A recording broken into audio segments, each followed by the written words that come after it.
सबको कह रहे हैं कि होश में हो जाओ, तुम कसाईवाड़े में हो। इस लोक का नाम क्या है? फिर आश्चर्य की कौन सी बात है? कसाईवाड़े में कब कौन से पशु का नंबर कब आता है तो आश्चर्य की बात थोड़ी है। वो हरी हरी घास खा रहा, पंखा के नीचे है, वो समझ रहा मैं बड़ी मौज में। मौज में नहीं, अगला नंबर तुम्हारा है। ये कसाईवाड़ा है काल का कसाईवाड़ा। सब काटे जाओगे, सब मारे जाओगे, सब कर्मों का जाल बिछा हुआ है उसी में। अब हम जा रहे हैं, हमारा कोई दुश्मन नहीं, लेकिन जरा सा धक्का लगा उसके बाद झगड़ा शुरू। तो वो जो धक्का लगा कांधे को, हमारे कर्म ने किया। पूर्व के कर्म ने ऐसे धक्का लगवा दिया और उसने ट्राई कर दी, क्योंकि उसके द्वारा पिटना था, इसलिए ऐसा संयोग बन गया। अगर जो उपासक लोग क्या कहेंगे तो घर बैठे उपासना नहीं कर सकते। लोगों का काम है कहना, कुछ तो लोग कहेंगे अपनी मस्ती। तस्मात् शास्त्रम प्रमाणम ते कार्य अकार्यो व्यवस्थित हो। हम शास्त्र के अनुसार चलें, हमसे कोई गलती ना हो, हमसे कोई शास्त्र आज्ञा करता है अपनी साधना को छुपाओ। तो ये हमारी साधना नहीं, हमारा सुहाग है। नैना जी मध्य प्रदेश से। राधे राधे महाराज जी। महाराज जी आप कह रहे हैं कि आपके पति की एक दुर्घटना में निधन हो गया। महाराज जी हमने बहुत प्रार्थनाएं की, सब कुछ हुआ, बट फिर भी उनको खो दिया। महाराज जी कह रहे हैं कि अभी भगवान में मतलब दूर हो गए भगवान। हम सबको कह रहे हैं कि होश में हो जाओ, तुम कसाईवाड़े में हो।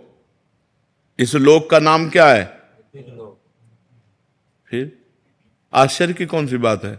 कसाईवाड़े में कब कौन से पशु का नंबर कब आता है तो आश्चर्य की बात थोड़ी है। वो हरी हरी घास खा रहा, पंखा के नीचे है, वो समझ रहा मैं बड़ी मौज में। मौज में नहीं, अगला नंबर तुम्हारा है।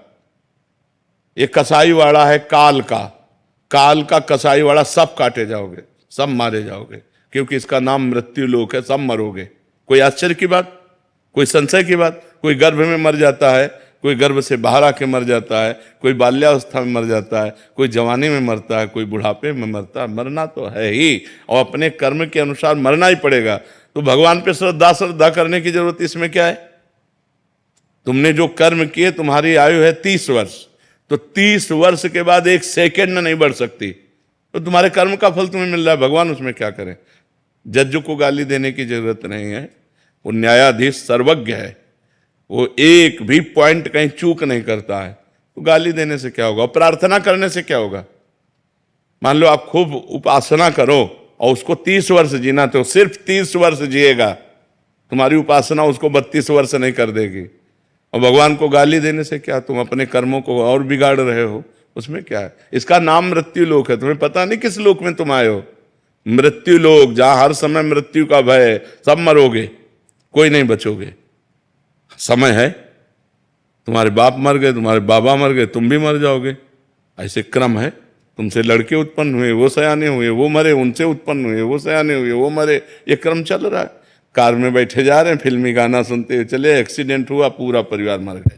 इसका नाम मृत्यु लोक है। यहाँ सब चाट जाएगा मृत्यु, किसी को बख्शेगा नहीं। कोई मरना नहीं चाहता और किसी अपने पारिवारिक जनों को। कबूतर ने देखा बिल्ली आ रही तो आंख मूंद लिया, ये है ही नहीं बिल्ली, तो बच जाएगा क्या? वो तो फाड़ के खा जाएगी। तो ऐसे है कि हम मृत्यु की बात सुनना नहीं चाहते, हम मरना नहीं चाहते। तुम्हारे चाहने से है। अब तो गड़ासे में आ गए हो, काटे जाओगे, पक्का काटे जाओगे। कैंसर, दिल फेल, किडनी फेल, ये सब क्या है? मृत्यु के गड़ासे हैं। मार रहे हैं, पूरे जगत को मार रहे हैं। और हम फूंक भी रहे हैं दूसरे के शरीरों को, लेकिन ये ज्ञान नहीं कि ये मेरी भी दशा होगी, मेरे शरीर की भी यही दशा होगी। आज से पाप नहीं करूंगा, आज से भगवान का भजन करूंगा, अच्छे कर्म करूंगा, दूसरों को सुख पहुंचाऊंगा। ये बात कहाँ आ रही दिमाग में?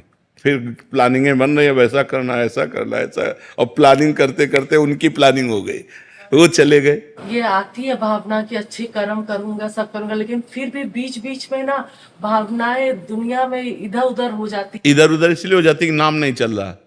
नाम जब करते नहीं, निरंतर।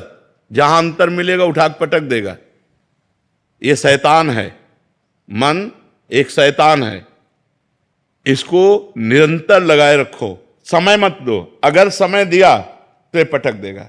ओवर थिंकिंग, इधर उधर भूत भविष्य का चिंतन, भोगों का चिंतन, ये पटक देगा। हमें टाइम ही नहीं देना। अनन्यश्चिन्तयन्तो माम ये जना पर्युपासते। भगवान कह रहे हैं जो जन मेरा अनन्य चिंतन करता है, भगवान कहते हैं उसका योगक्षेम वहन मैं करता हूं। क्या चिंता करनी है? भगवान की शरण में होकर नाम जप कर रहे हैं, पूर्व के आए हुए दुख सुख को सह रहे हैं, और नाम जप करते हुए शरीर छोड़ते हैं, हमारा आवागमन से मुक्ति हो गई, हम दुखों से निपट गए। तो नाम जप निरंतर, अंतर ना पड़ने पावे, मन को समय ना मिलने पावे, इतना नाम जप हम करें, तब हमारा मनुष्य जीवन सार्थक होगा। महाराज जी, जो मृत्यु वाला प्रसंग चल रहा था, तो महाराज जी इस दशा में हम कैसे फिर अपने आप को संभाल पाएंगे? नाम जप, केवल नाम जप, केवल नाम जप। आप देखो तो हम भगवान के नाम के बल से हैं, उसी की गर्जना की हम तुम्हें बता रहे, भगवान के नाम के बल से है। आप लोग क्या है, अपना बल रखते हैं, भगवान का बल नहीं है, भगवान का चिंतन का बल नहीं है, अपनी मानसिकता का बल है, अपनी कमाई का बल है। हम कितना कर सकते हैं? हम एक बहुत सीमित शक्ति वाले हैं, हमको असीम शक्ति से जुड़ना होगा, तब हमारी कामनाएं पूर्ण होंगी, तब हमारी बात बनेगी। और असीम शक्ति से जुड़ने के लिए पाप आचरण छोड़ना होगा, वो छोड़ नहीं पा रहे हैं। इसीलिए बार बार सुन के भी हम समझ के भी नहीं समझ पा रहे और हम फिर गिर जाते हैं। तो हाँ, इसको हमको संभालना होगा। पापाचरण बंद करके नाम जप करो, सब ठीक हो जाएगा, पक्का समझो। अपनी दिनचर्या, अपना जो कार्य है उस पर हम लगे हैं। हम ये बहाना नहीं मारते। अगर हम ये कह दें कि हम बीमार हैं, सब लोग जानते हैं, अब हम नहीं आ पाएंगे, तो इनका बस नहीं कि हमें बुला सके, क्योंकि भाई बीमार हैं, हम परेशान हैं। लेकिन नहीं, हम इनके आगे तैयार होने की कोशिश करते हैं कि अगर ये आधा घंटा बाद हमसे उठे, हम इनसे पहले उठें। हम अगर आगे अग्रिम हैं तो हम अग्रिम, हर सेवा अग्रिम करें। तो अपने लोग निराश हो जाते हैं, हताश हो जाते हैं, उदास हो जाते हैं। नहीं, नाम बल नहीं है इसलिए हम हताश, निराश, उदास हो जाते हैं। नाम बल हो तो रौंदते चले जाओगे, आप हर परिस्थिति को रौंद दोगे। आप देखो तो, नाम जप करके देखो तो, खूब अधिक से अधिक नाम जप करो, फिर आप देखो आपके अंदर कैसा उत्साह आता है, कैसा आनंद आता है, कैसे विचार आते हैं। देखो, आप सब ठीक हो लेकिन आपके विचार ठीक नहीं तो आप जलोगी। आपके पास खाने पीने, पहनने ओढ़ने की कोई कमी नहीं, लेकिन आगामी इतनी बड़ी कामना हो गई है कि आप उस पे जलोगे। आपका सब ठीक है लेकिन निगेटिव विचार है तो आप जलोगे। यही चीजें तो अपने अंदर खोजो, निगेटिव विचार, अधिक से अधिक बड़ी कामना।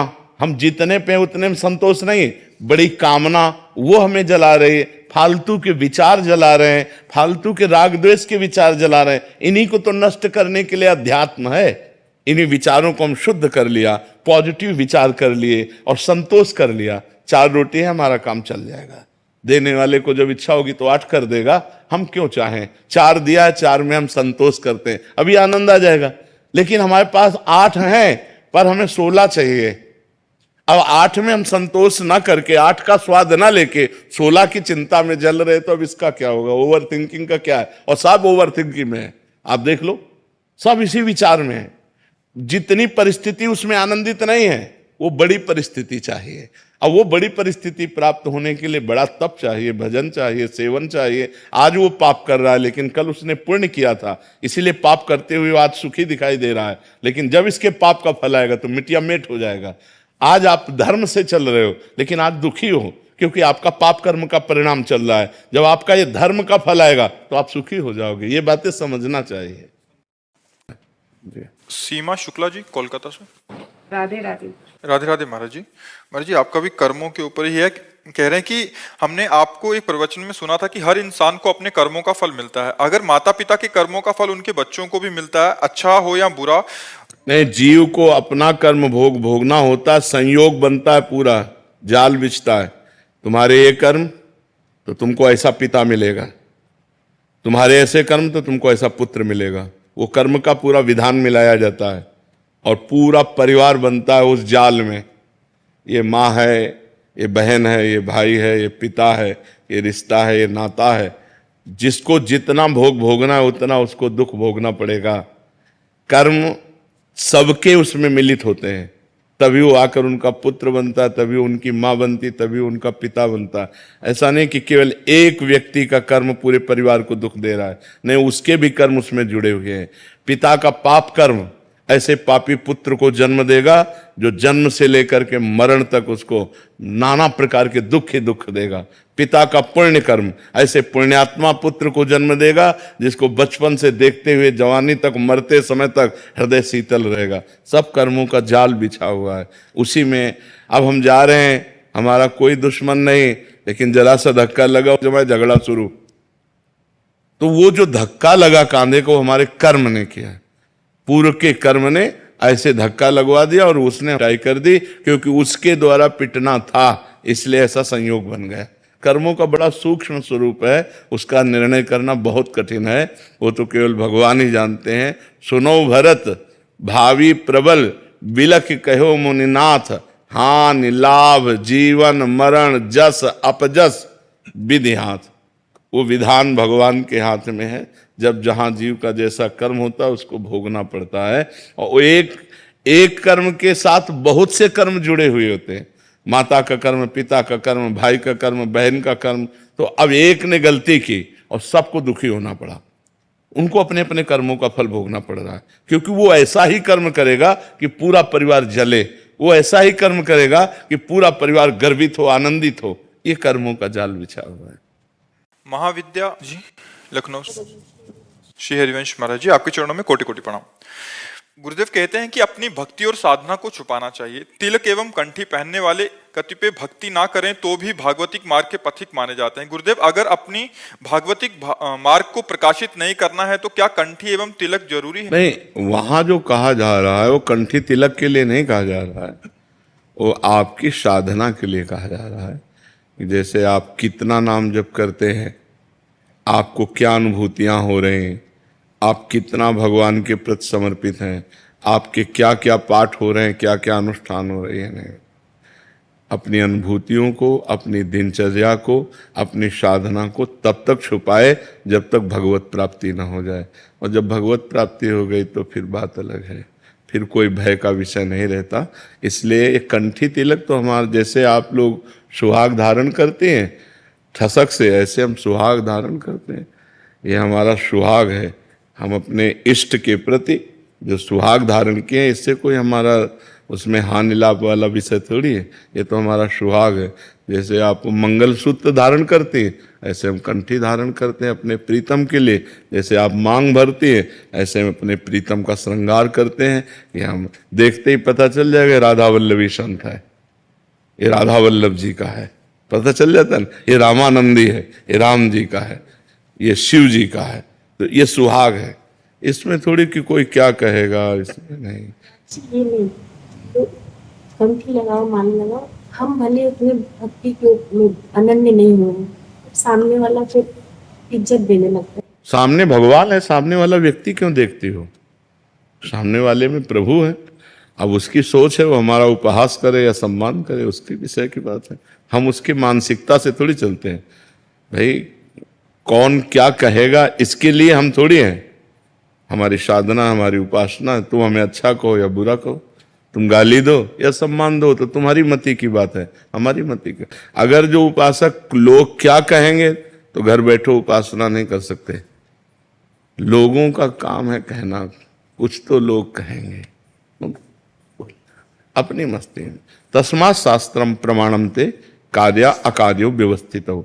हम शास्त्र के अनुसार चलें, हमसे कोई गलती ना हो, हमसे कोई त्रुटि। शास्त्र आज्ञा करता है अपनी साधना को छुपाओ, तो ये हमारी साधना नहीं, हमारा सुहाग है। साधना हमारी है जो हम अंदर करते हैं। हम कै बजे जगते हैं, हम कितना जप करते हैं, हम क्या खाते हैं, हम कितना सोते हैं, हम कितना तप करते हैं, ये सब गुप्त रखने की बात अगर प्रकाशित कर दोगे तो तुम्हारा बंद हो जाएगा, पक्का घाटा पड़ जाएगा। ये अनुभव की बात है। करोड़ रुपया हमारे पास है तो हम छुपाते हैं, हाँ, शायद वो ले जाता है, वो उसका उपयोग करता है। लेकिन हमारे पास साधना है तो वो क्यों चली जाती है? किसी को बोल दिया तो चली जाती है। इसका सूक्ष्म कारण कि अहंकार, और अहंकार समस्त दोषों का जड़ है। संस्कृति मूल शूल प्रदनाना, सकल शोकदायक अभिमाना। ये संस्कृति का मूल है, समस्त शोकों को प्रकट करने वाला है। जहां हम अपनी तपस्या, साधना, गुण, अनुभव वर्णन करते हैं तो उसमें हमारा अहम जागृत होता है। अहम जागृत होता से खत्म, आग लग जाती बस। मूल कारण उसका अहंकार है। और जब कहा नहीं कि भगवत प्राप्ति हो जाती है, इसके बाद अहंकार उत्पन्न होने का कोई सवाल ही नहीं। तो संत जन अपने अनुभव वर्णन करते हैं, अपनी दिनचर्या वर्णन करते हैं, अपनी साधना वर्णन करते हैं, क्योंकि अब उनको कोई फर्क नहीं पड़ने वाला। जो फर्क पड़ने वाली चीज थी वो खत्म हो चुकी है। तो जब तक वो स्थिति ना आ जाए तब तक साधक को अपने को छुपाना चाहिए। और जब वो स्थिति आ जाती तो बिस्तरे सब जग बिमल कीरति, साधु संगति ना टरे, पूरे संसार में उसकी कीर्ति फैल जाती, उसका कोई घाटा थोड़ी हो जाता है। तो ये जब तक भगवत प्राप्ति न हो तब तक की बात है। थोड़ा बता दिया तो चला जाता है, फिर रोना आता है कि क्या कर दिया मैंने, ऐसा हो जाता। नहीं, बताने का ढंग है। हमने संतों ऐसे बताना चाहिए कि हमने संतों से सुना, यदि ऐसे चला जाए तो ऐसा लाभ मिल जाएगा। एक साधक कह रहे थे कि ऐसा हमने अनुष्ठान किया, वो आप कर रहे हो, लेकिन एक साधक कह रहे थे हमने ऐसा अनुष्ठान किया, उसका ये लाभ मिला, अगर आप ये अनुष्ठान करें तो लाभ मिलेगा। वो साधक ऐसा कह रहे थे, आप कहीं नहीं है। आप अपनी बात कह रहे हैं, लेकिन संत और साधक शब्द का प्रयोग करके तो आप बच गए। जब ये कि मैंने ऐसा किया तो मैं यदि गलती से दिनचर्या किसी को बता दिया, वो बिल्कुल अस्त व्यस्त हो गई, दोबारा से वापस चल। हाँ, बस पश्चाताप करें, अंदर जलन हो कि यार मतलब बहुत गलत हो गया, बहुत, अब आगे से गलती नहीं करेंगे। अब जैसे कोई पूछता तुम कै बजे जगती हो, 6 बजे ठाकुर जी जगा देते हैं। तुम कितना भजन करते हो, जितना ठाकुर जी करा देते हैं। खत्म खेल, उत्तर है ना, कोई अभिमान ही नहीं, जितना ठाकुर जी करा, जैसे ठाकुर जी रखे। ऐसे बहुत चतुराई से चला जाता है। रामय भजन ते चतुर नर, जो भगवान का भजन करते हैं बहुत प्रवीण होते हैं। ऐसे थोड़ी होते हैं कि मंद बुद्धि के होते हैं। हाँ, जो भगवान को भजते हैं उनके अंदर प्रवीणता आ जाती है अपने भजन को छुपाने को। एक संत भाव में कथा हो रही थी, मूर्छित हो गए, रोने लगे, सब बेबस, उनकी दशा बदल गई। राजा वहाँ बैठा हुआ था, उसने देखा ये तो महाभागवत है, तो चरणों को माथे पे लगाना और सब। उन्होंने देखा कि जब राजा प्रणाम कर रहा है तो पूरी जितनी सभा है ये सब तो अब हमारा भजन क्षीण हो जाएगा, बड़े विघ्न पड़ेगा। तो जब होश में आए तो उन्होंने कहा महाराज आपने क्यों प्रणाम किया? तो उनका हमने तुम्हारे अंदर समस्त भागवत गुण देखे। बोले नहीं महाराज, हमें मिर्गी आती है। पूरी सभा को गोल कर दिया, पूरी सभा। राजा ने कहा अच्छा? बोले हमें जब कभी ऐसा कुछ होता तो मिर्गी आ जाती, तो हाथ पैर पटकना, लार निकलना आंसू हमारे ना। राजा भी वापस एक पॉइंट से सब अपने को बचा लिया। तो अगर हम भक्ति को अपनी चरम सीमा में पहुंचाना चाहते हैं तो हमें छुपाना चाहिए जहां तक हो सके। लेकिन ये नहीं कि हम कंठी न धारण करें, हम भगवान का नाम न उच्चारण करें, नहीं नहीं, इतना नहीं। हम अपनी दिनचर्या को, अपनी तपस्या को, अपने अनुष्ठान को गुप्त रखें। वो हमारी ठसक है। हाँ, वो हमारी गुप्त वस्तु है, वो हमारे अंदर की वस्तु, उसे प्रकट न करें।